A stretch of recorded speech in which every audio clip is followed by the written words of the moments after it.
please.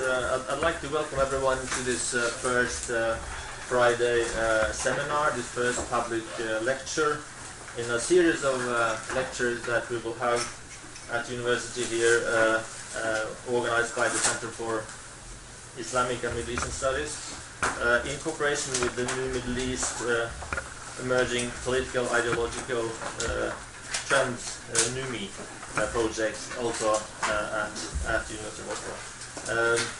So we have a very exciting program for this fall. The programs are located here. You'll also find them on the website. For today's lecture, we are so delighted to have Dr. Thomas Pierret. And let me just say a few words about Thomas. He's a lecturer in contemporary Islam at the University of Edinburgh, Department of Islamic and Middle Eastern Studies. He has a doctoral degree in political science from Sciences Po in Paris and University of Louvain. He has also had postdoctoral positions at Princeton University and Zentrum Moderner Orient in Berlin. Many of you will know his book, Religion and State in Syria, the Sunni Ulama from Coup to Revolution, that came out last year, published by a top academic publisher, Cambridge University Press. And those of you who follow Syria will also have noticed Thomas Pierret's writings on the current situation and conflict in Syria. He has also advised governments and international organizations on these issues. So we're extremely happy to have you here. And so for this sort of practical organization of this seminar, we'll have like 35 to 45 minutes. That's up to Thomas to decide. But then this will be followed then by a Q&A until 30 minutes Q&A, and then there will be refreshments and coffee at the end of the seminar. So please, Thomas. Thank you, Brynjar. First of all, thank you for inviting me today. Many thanks to the Center for Islamic and Middle East Studies, and thanks to all of you for attending this talk. I apologize because despite the lovely weather, I got the flu yesterday, so I'm not sure I'll be at my best, but I'll try.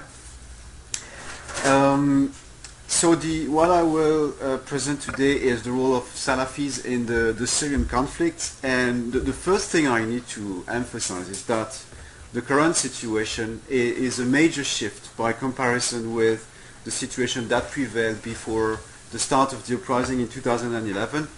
When I was doing my fieldwork in Syria around 2006-07, Salafis were hardly visible, they were hardly repressed, so they were extremely marginal on the country's religious scene. But 2 years after the start of the uprising, so by 2013, they were clearly the dominant force among insurgent factions.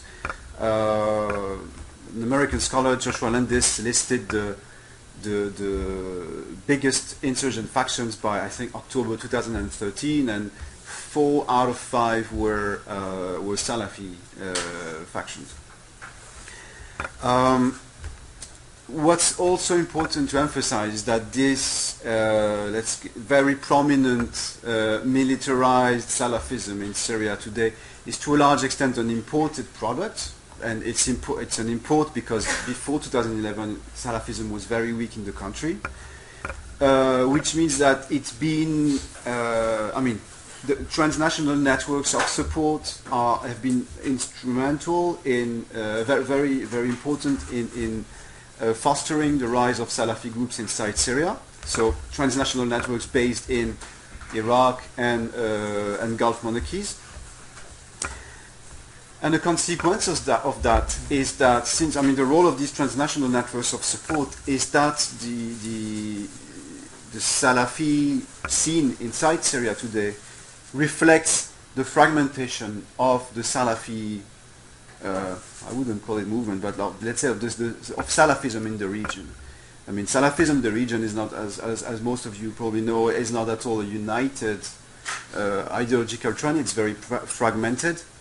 There are mutually hostile, or at least competing trends, and each of them has a foothold in the inside Syria, and these factions they support also compete with each other. Another issue I like to emphasize is that it's something quite new what we're seeing in Syria today. It's unprecedented.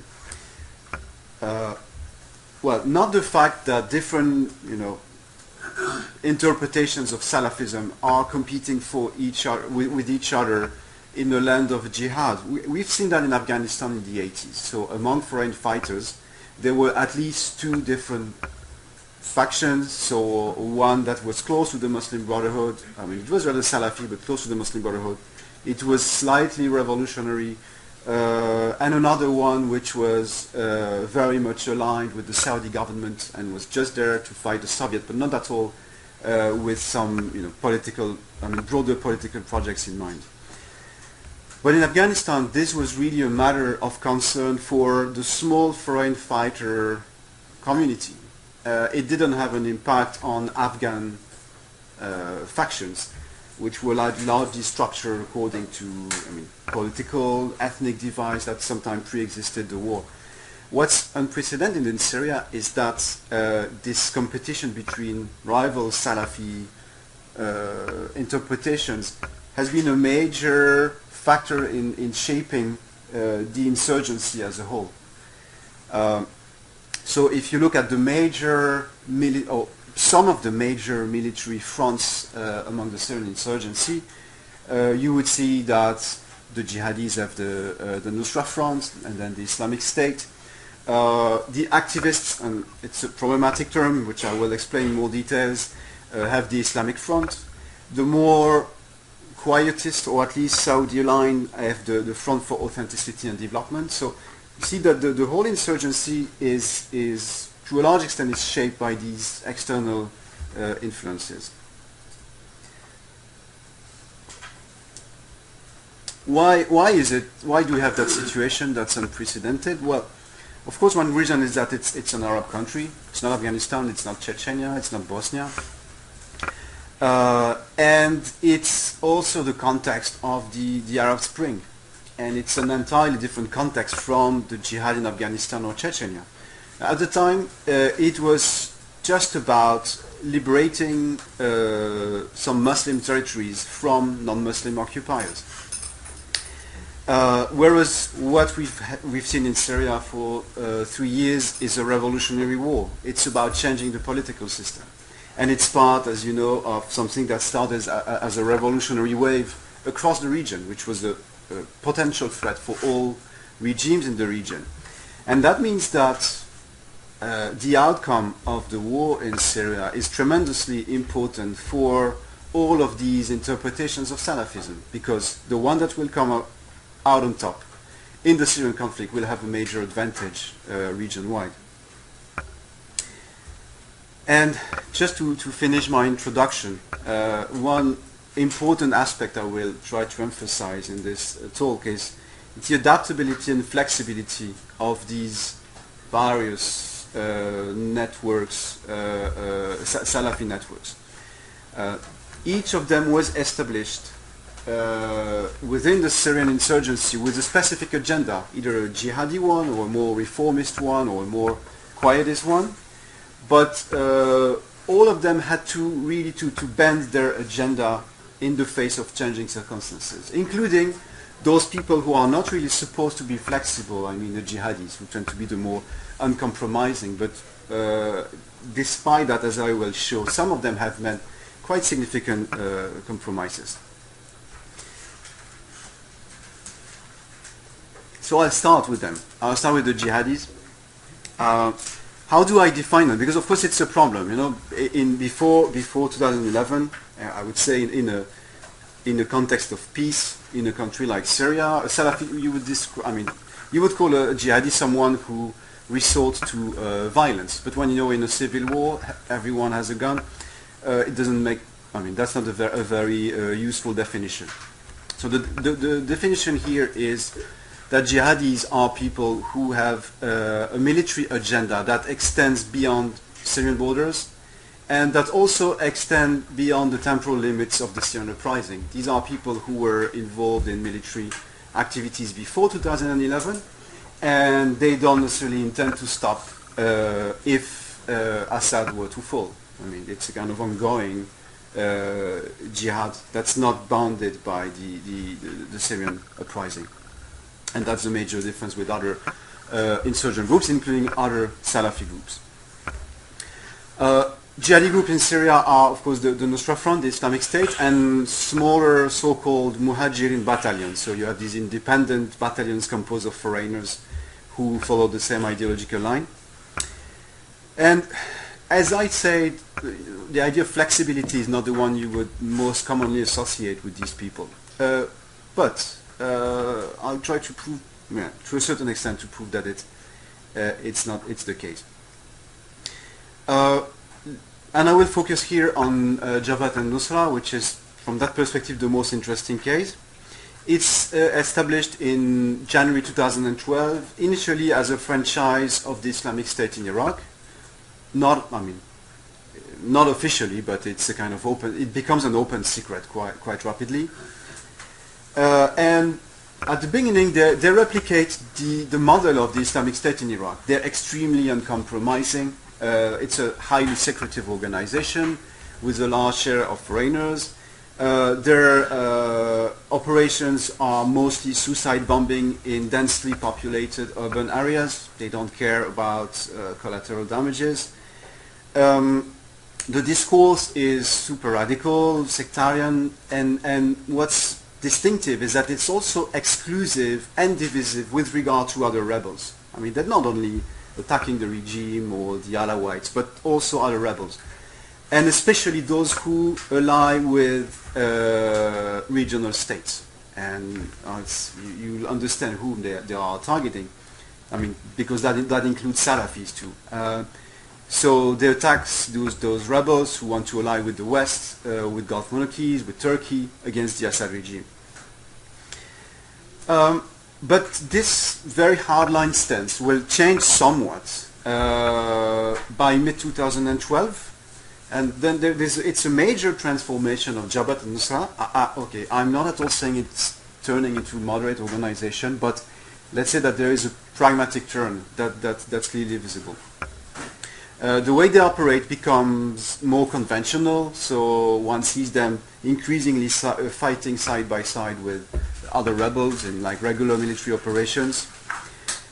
They recruit a very large number of Syrians to the extent that foreigners become a minority among their ranks. They cooperate more willingly with non-jihadi factions in issues of local governance. So for instance, in early 2013, they joined the so-called Sharia Committee in Aleppo, which is a judicial and executive body running the affairs of the city.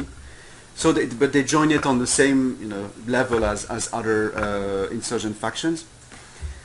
And their discourse certainly remains hardline, but it's more conciliatory with regard to other rebels. They say, well, it's one of the discourses of al-Jolani, so the leader of Jabhat al-Nusra, say we should turn a blind eye on the errors of our brother in arms. Their attacks against regional states tend to become far less prominent. I mean, verbal attacks. And then there is another step in this pragmatic turn, which starts, of course, in April 2013. I mean, that's a major turning point, because that's when the Islamic State in Iraq and Sham is created. I think, I mean, it's a well-known story, but I might need to repeat it. The Islamic State in Iraq and Sham, and Sham is established when the leader al-Baghdadi, who is currently the self-proclaimed caliph, says, Jabhat al-Nusra was just something we created in Syria to operate there, under another name, but it's never been something different from the Islamic State in Iraq. So from now on, al-Nusra no longer exists, and there is only one organization, which is called the Islamic State in Iraq and Sham. and the leader of al-Nusra, al-Jolani, rejects the merger and becomes, and starts running an independent organization that's not only independent but a rival of the Islamic State in Iraq and Sham. Well, there are reasons to think that one of the reasons for the establishment of ISIS, at the time it's called ISIS, is precisely the way I think Jabhat al-Nusra has been evolving over the previous months. And perhaps especially this issue of joint governance with other insurgent factions, which is really something that goes against the views of the Islamic State in Iraq, which has this very exclusive approach. They don't see themselves as an insurgent movement that could cooperate with others in running liberated areas. They are the state, and everyone just owes them allegiance. And and those who refuse are rebels against their own state authority.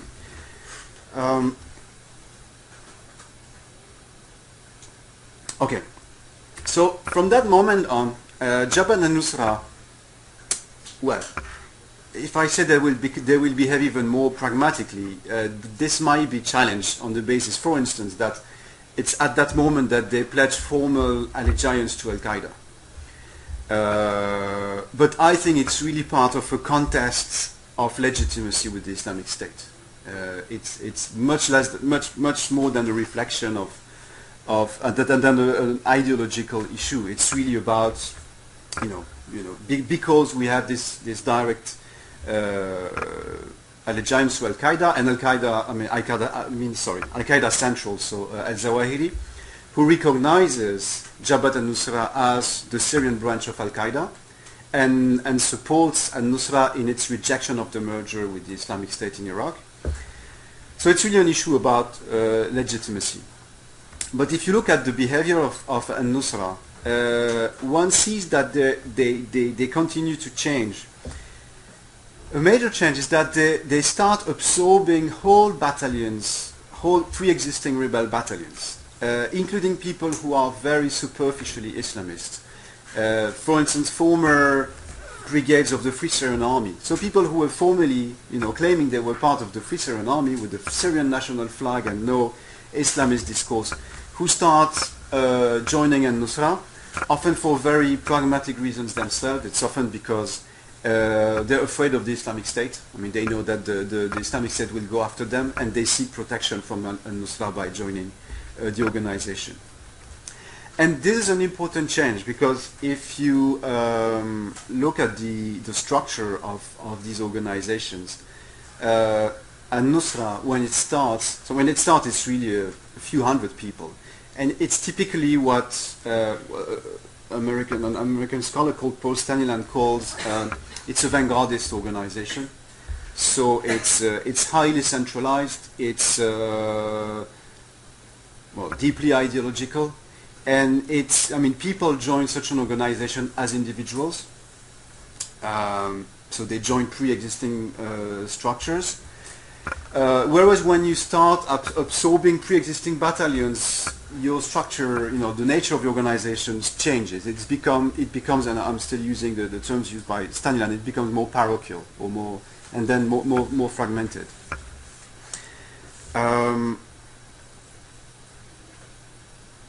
Okay. Then you have this further step, which is a dramatic one. It's in January 2014 when al-Nusra participates, a bit reluctantly at the beginning, but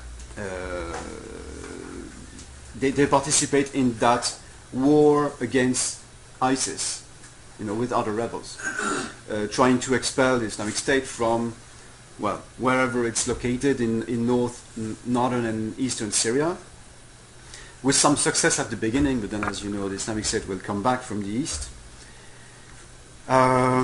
And I would say that the apex of al-Nusra's pragmatism is witnessed in the spring of 2014.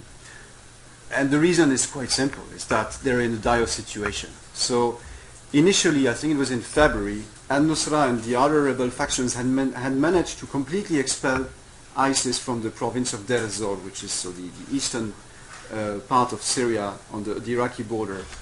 But then, throughout the spring, the Islamic State comes back and gradually, roll back other rebels out of the province.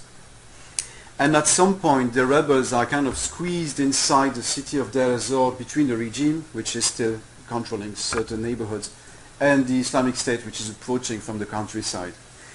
So they're in such bad situation, militarily speaking, that they actually, Jabhat al-Nusra decides to merge with other rebel groups, including FSA, so Free Syrian Army affiliates, into something called, it's a short-lived experience, but nevertheless an interesting one. It was called the Council of the Mujahideen of the Eastern Region. It no longer exists because it was militarily destroyed by ISIS earlier this summer. But what's interesting is that when this alliance was formed, so it was really a merger of all these groups, is that there were rumors, and perhaps more than rumors, that Jabhat al-Nusra in Deir ez-Zor, as a consequence of its merger in that council, would break ties with Al-Qaeda. So we will never know because it no longer exists, but it's interesting in itself. Now to finish with the jihadis, I'd like to insist that I'm not claiming that there is a kind of linear process, leading from radicalism to a more pragmatic approach, because what we've seen over this summer is a kind of reversion of that pragmatic turn on the part of Jabhat al-Nusra, and they've come back to a more exclusive approach in the way they deal with other insurgent groups. And the reason also is this crushing defeat at the hands of the Islamic State, especially in the east, in Deir ez-Zor. And as I just explained, Deir ez-Zor was the kind of laboratory of their new, more inclusive approach to other rebel groups. But that's where they were the most badly defeated. And they were wiped out, simply. And since then, what we've seen is that al-Nusra has left the Sharia committees, so these government structures they were running with other rebel groups. They've left them. We've seen repeated incidents with FSA factions. They have replaced. That's also very telling. They have replaced their chief religious scholar, who was called Abu Mari al-Kahtani, who was the kind of foremost representative of the more inclusive approach. He was from Deir ez-Zor, and he was very much encouraging deep collaboration with other insurgent factions, regardless of ideological differences. He's been replaced by another man called Sami al-Uraidi, who interestingly is not a Syrian, he's a Jordanian. And Nusra is kind of reasserting its transnational identity. And he's known also as a hardliner, and someone who has a far more hardline stance towards other factions. And so also we had this leak of an emirate, of this project of creating an emirate. So it's apparently a speech given by al-Jolani, the leader of al-Nusra. It was a kind of closed meeting, but the record was leaked, perhaps by the softliners to embarrass him. But he was talking about this plan to establish an Islamic emirate, which would be, of course, the response to the caliphate of the Islamic State. And the last news we had of al-Nusra, as you probably know, is that they released some American hostage with strong encouragements from Qatar, and some people suspect that it might be a way for them to maybe seeking a guarantee against being targeted by the US Air Force in the case it decided to bomb the Islamic State in Syria. Now I come to a second category of Salafis, and it's a very broad and problematic categories, but I would call them the activist or reformist people. So these are not people that were existing in Syria before 2011, because there was no, political competition no real political competition in Syria. And in this very limited political competition that was allowed, there was certainly no space for Salafis.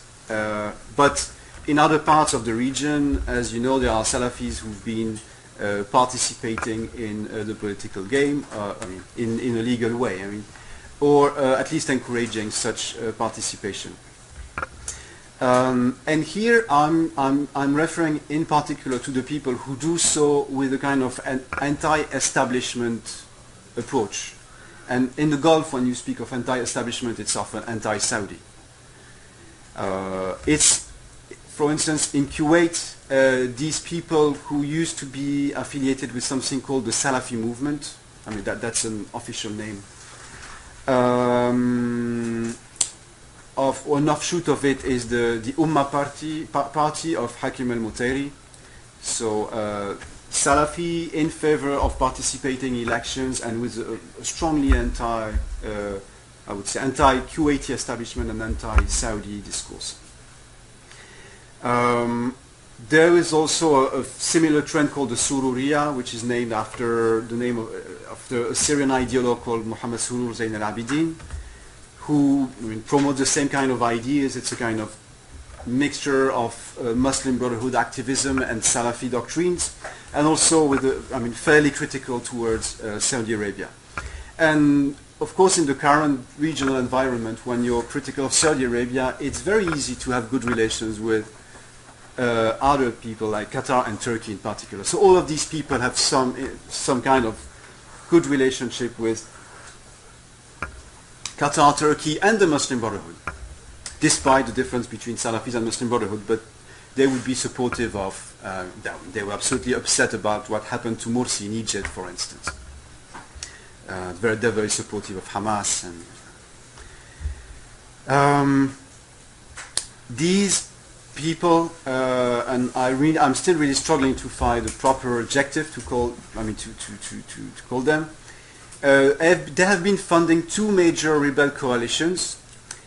One was the Syria Islamic Liberation Front, established in September 2012, which was, I would say, quite strongly pragmatic organization, to the extent that all of its components, for a while joined the Supreme Military Council of the Free Syrian Army.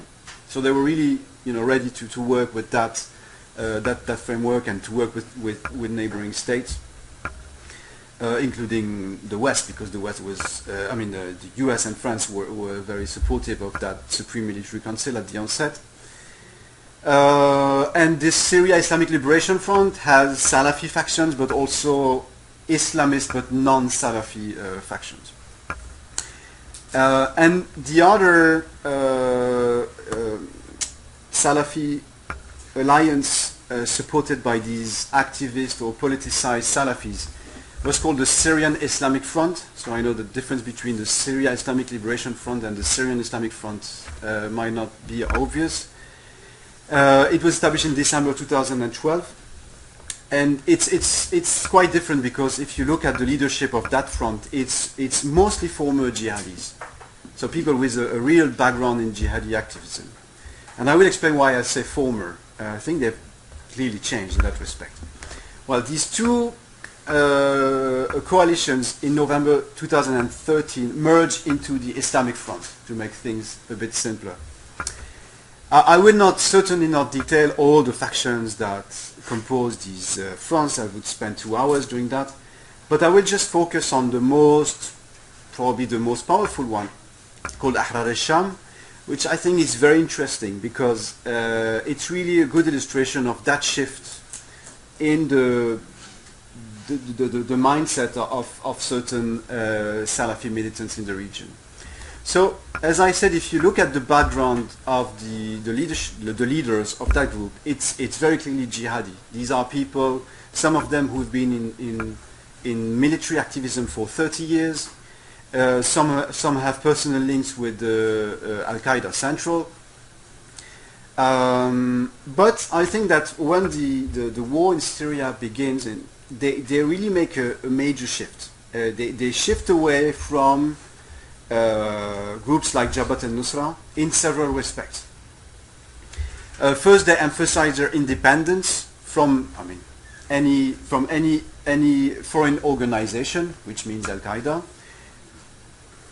And Al-Qaeda does not endorse them either, because early on, Jabhat al-Nusra was endorsed by especially these Al-Qaeda-related forums. But Ahrar al-Sham was never recognized as such by this Al-Qaeda internet sphere.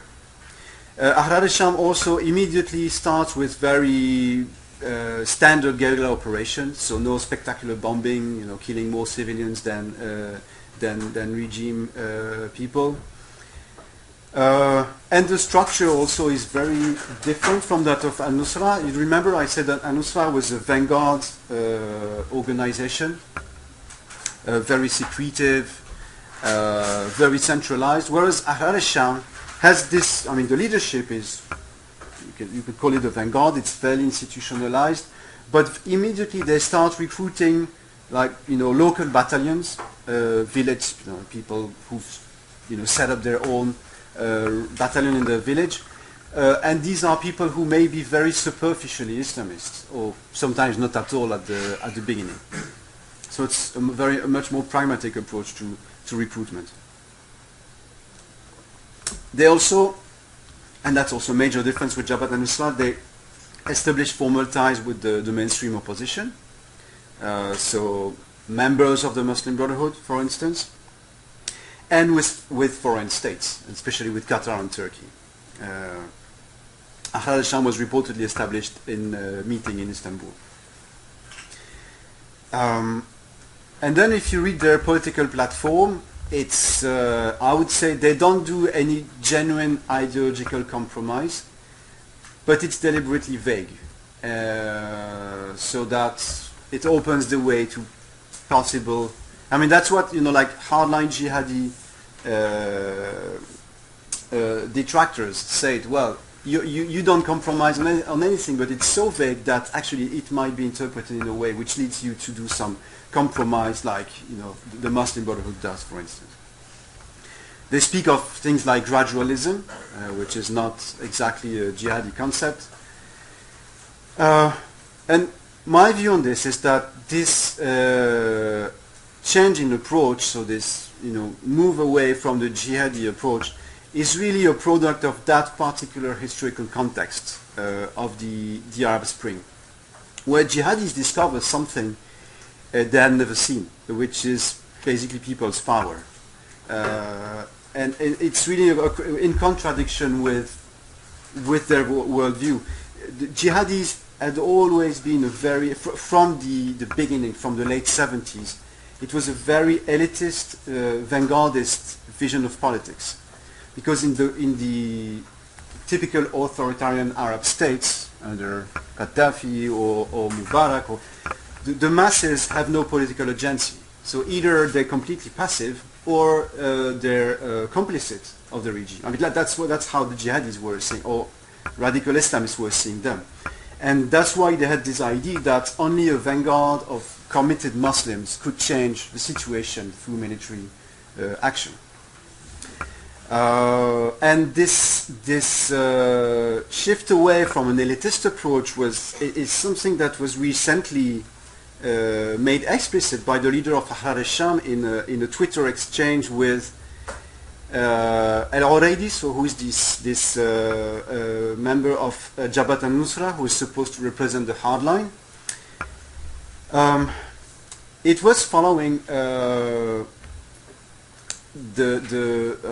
al-Sham had signed a document. It was in May this year. They had signed a document called the Charter of Honor, in which they made significant ideological concessions. Well, they did it because they were pressured by Qatar to a large extent, but saying that they were against foreign fighters, that it was not said in that way, but that the jihad should be limited to Syria, that they were in favor of human rights, freedom, all the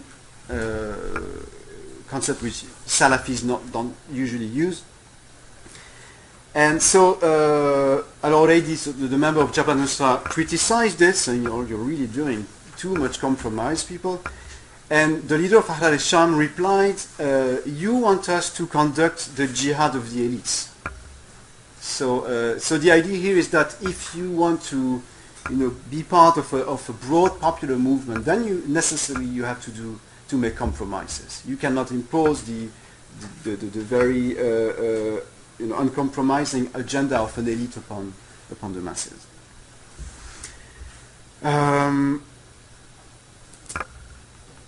Okay. I think I should I should start to conclude. Yes. Well, so I will just say a brief word about the third category of Salafis. They're also quite difficult to define. Let's say they're the pro-Saudi Salafis.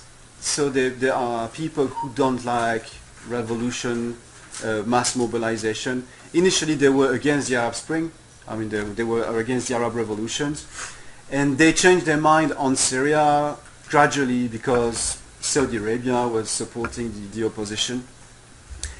And they are chiefly represented, for instance, in Kuwait by an organization known as the Association for the Revival of the Islamic Heritage,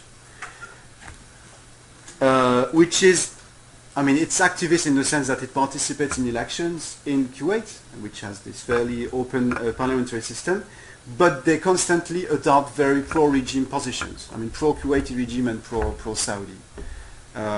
So that's why they're very different from the people I've mentioned before.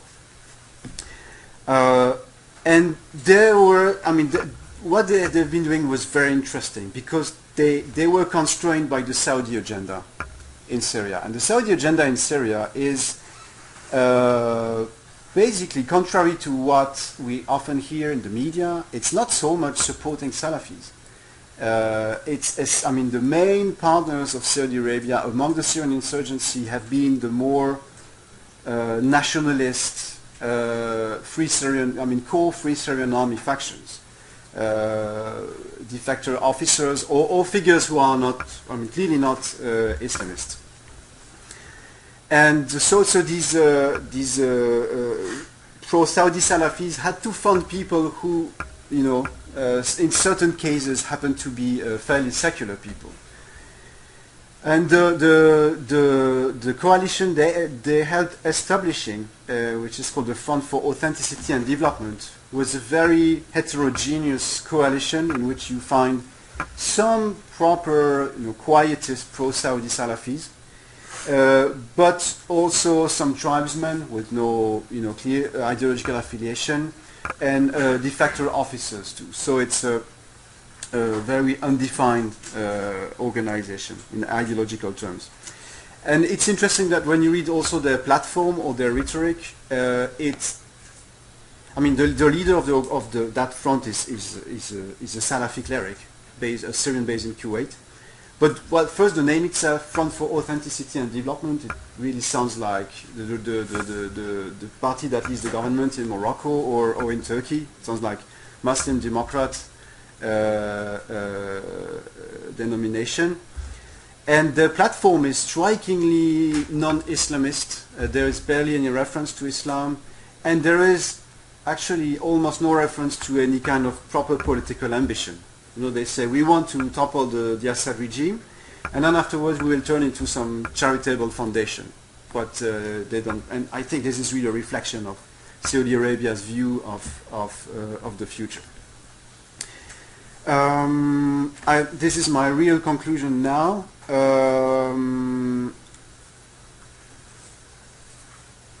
Yeah.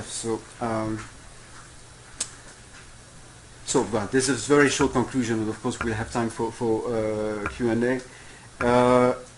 These differences between the interpretations of Salafism, jihadis, reformists, quietists, between quotation marks, they are definitely relevant because each of these interpretations was represented by specific networks of support with different agendas and strategies, which establish their own coalitions among the insurgency.